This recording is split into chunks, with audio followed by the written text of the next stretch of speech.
because of that, I do have to be careful more about what I sing about, you know, because I don't want to put power into something negative because I'm singing about it constantly. My name is Nick Olivera. You're watching the Indie Seat. So yeah, it's been all day.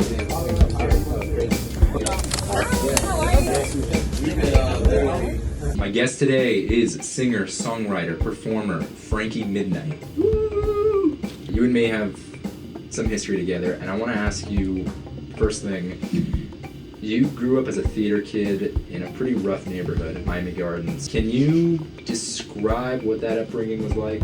That's funny because I feel like a lot of like privileged people or rich people like to hear stories about young ghetto kids who made it. As a kid growing up, I had a pretty great childhood. I had a lot of friends in the neighborhood. I come from like one of the last generations that experienced going outside to play. This was like the 90s, early 2000s. So this was like right before, you know, technology kind of like took over for where we are now. You know, I think the most we had was like PlayStation 1. So like we would play video games and it was limited. And then we get bored and go outside and play and stuff like that. So like I had a pretty good childhood growing up. You were very big in performing at events around your house. Can you talk a little bit about that? One of the things about growing up in Miami Gardens is that it's a primarily black neighborhood, right? So we would have a lot of DJs in my neighborhood, and it was so dope because they used to play like you could just come on the block and there would be like some music playing somewhere, you know. It's like the neighborhood had a soundtrack, right? And then when I first learned how to play guitar, and then I taught my friends around, we we all started kind of teaching each other live instruments. We brought like live music to the neighborhood. We was playing stuff like Led Zeppelin and Jimi Hendrix and Nirvana. We tried to be Nirvana so bad. Black Sabbath. We were just bringing different stuff, and it was live, so that was a different frequency. You know what I mean? And I think people really appreciated it, like in my neighborhood, because it was something different. And then I kind of started to be known for that in the neighborhood.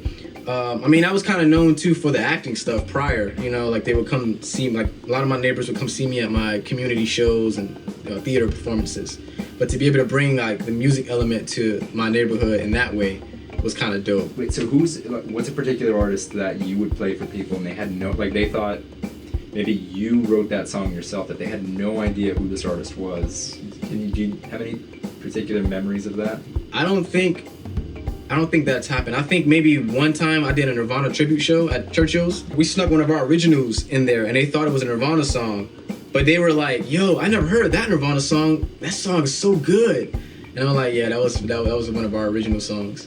So it's only happened that way, where one of my originals was, you know, I guess so good that they thought it was a famous person's song, as opposed to me playing a famous person's song and they're thinking it's my song. The fact that you could slip a song in and then people think, wait, did Kurt Cobain write this? Yeah, or that it was even of that caliber, like, damn, you know, it made me feel good, like, oh, snap, I'm doing something good, you know. You're the kind of artist that and I've talked to you about this before, you find inspiration literally anywhere. You wrote an entire musical that was sparked by waiting for the bus. Can you talk about that? Thank you so much for publishing that story in Miami New Time. Shout out to Miami New Time. So that was a one-man theater concert. It was based on my first debut album, Love Stories, and this theater adaptation was called A Fool's Love Stories.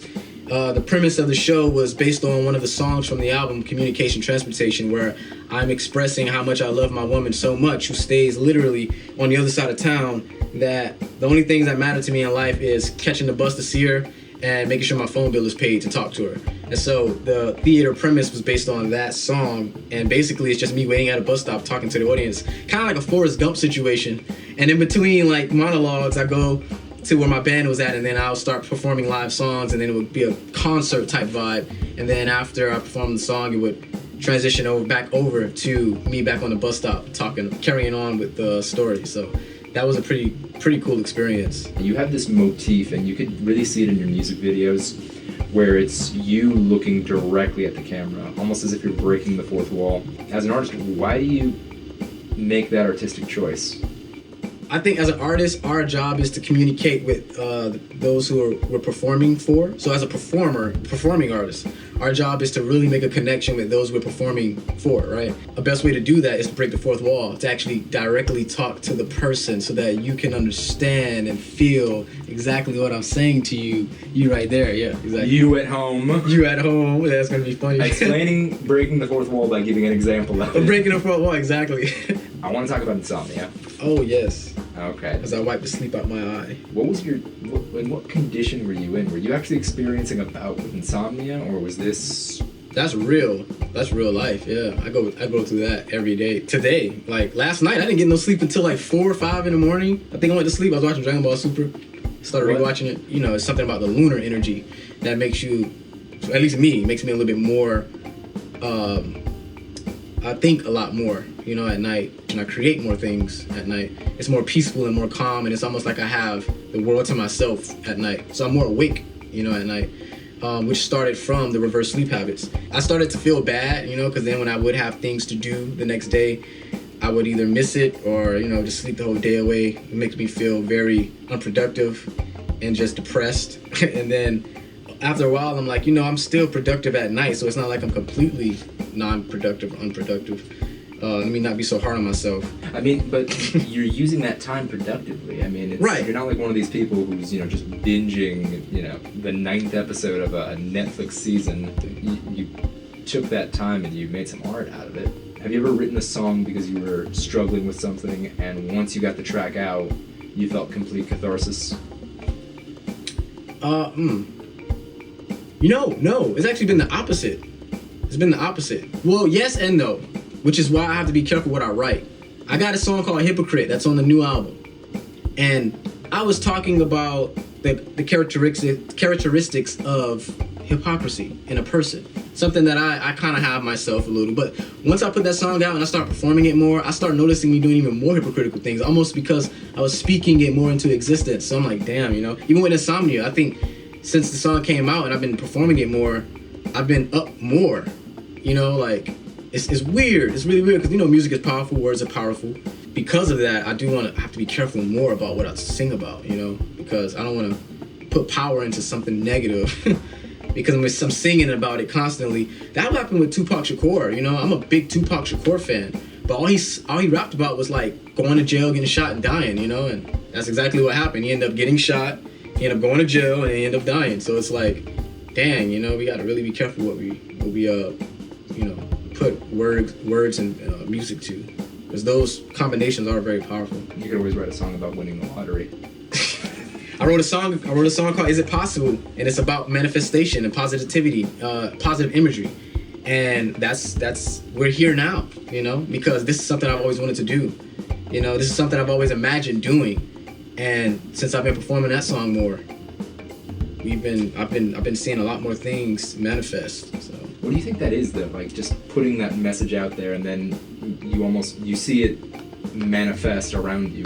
What do you think? How do you explain that phenomena? It's just our power as human beings. You know, God made us in His image, and if God is all powerful and all knowing, then we're all powerful and all knowing because we're made in the likeness of God, of this energy. You know, I'm not gonna say we are outright God, but if it's like we have parts of our parents in us genetically, and it's the same thing with spirituality. We have parts of God in us, and I think that part is the creation part. Because everybody has an imagination or has the ability to imagine something, you know, whether or not they focus a lot on what they're imagining to then manifest it is up to the individual. But we all like have that power, you know. So whenever we manifest something, it's nothing that big of a deal. We're that dope, like we're that awesome as human beings that we actually can imagine something and make it come into fruition.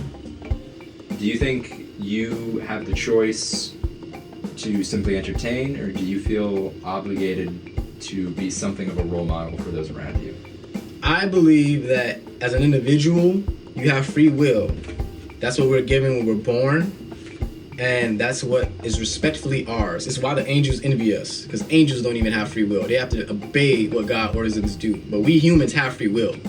I think that's the reason why the devil wants to take us out so much. However, as an entertainer, especially when you're reaching new heights of popularity and influence, I think it's an obligation to be a positive influence on the world. You know what I mean? Like, I think we should try to bring the best out of each other.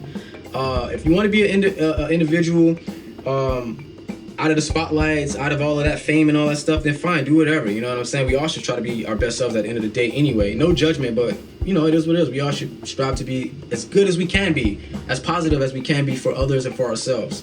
I've been depressed and negative, and it's not fun. But as an entertainer, as an artist, if I have a little kid looking up to me, we have to be careful what we pass on to children, because they're the ones that's consuming a lot of the entertainment that's being pushed. You know, like in society, it's the children, and then you have to think about what's happening to that child when they're young. Whatever they consume, they take with them in their adult life and pass it down to the following generations, and that's why we have so much generational bullshit that's just being passed down, so much information, misinformation, because people are only teaching what they know, but what they know is probably is incorrect, you know what I mean, because of who taught them, you know, which is where they learn it from. And we as a society, we are influenced by pop culture. I think society is a reflection of pop culture, in my opinion. And if that's the case, what is pop culture promoting? You know what I mean? What are entertainers promoting? So I do believe in, and there's gonna be a lot of people that disagree with me. And like I said before, as an individual human being, as an individual person, yes, you got free will to not be a role model, to not do anything like that. But as an entertainer, as a popular entertainer, it comes with a job, you know, as a human, like to promote positive energy, you know, to not promote destructive things that's gonna damage the youth, which then damage the world, you know, because the youth, children make the world go around. Children grow up into adults and they teach children. So it's like, it's our job, you know. I definitely 100% believe that, yeah. You can find me on www.frankiemidnight.com. I have a YouTube channel, Frankie Midnight Music, or just type in Frankie Midnight. A lot of good music videos on my YouTube channel that I shot and produced and directed myself with my awesome little team. I appreciate my team so much. DIY style. If you want to see some really good content, go to my YouTube channel. I have an album out on Bandcamp called Look Up, songs from Frankie Midnight. A lot of the songs we talked about is on that album. Some really good stuff on there. Some songs that kind of just uplift your spirits, you know, some really feel-good tunes. YouTube, my website, frankiemidnight.com, and I'm on Instagram. You've been watching The Indie Seat, brought to you by Context of a Generation. My name is Nick Olivera. Tune in next time. So that was the Indie Seat. If you like what you saw and you want to be a partner, or if you want to collaborate with us, even if you're an artist and you want to submit your work, check out our website, contextofageneration.org, or go ahead and submit an email to us at submit@contextofageneration.org. And for all the artists, make sure you put your name, your social media handles, and attach some of your work as well. And for those who are interested in being a partner or collaborating, please email us and we would love to reach back out. Peace. That was the Indie Seat. Thank you.